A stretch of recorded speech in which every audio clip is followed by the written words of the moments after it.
today we'll learn a little bit about hypothyroidism and its relationship to psychological symptoms and whether hypothyroidism have any impact on the psychology.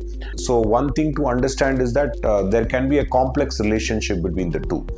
So when you look at patients with overt hypothyroidism where the TSH values are very high, say 50, 60, etc., it causes certain difficulties like slowness of thinking, sleepiness, difficulty concentrating, etc. So these are directly symptoms of severe hypothyroidism, and they can overlap symptoms of depression actually. So in fact, one of the important things that psychiatrists do is basically look for physical disease which can result in symptoms of hypothyroidism. So if there is gross hypothyroidism, one should not diagnose a frank depression in the same individual. And also for the reason that when you take a SSRI or a selective serotonin reuptake inhibitor, which is commonly used in the management of hypothyroidism, the drug levels reach very high values and may cause more side effects in those who have hypothyroidism.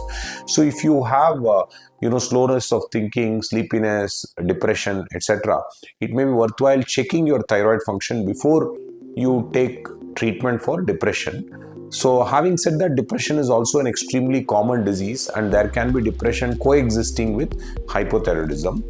And the main issue comes when the depression is there but TSH is only slightly elevated, whether these two are related. For this, you need to be informed by large observational studies which have shown a link between mood scores and slightly elevated TSH levels. Slightly elevated TSH levels are associated with poorer scores in the mood spectrum basically.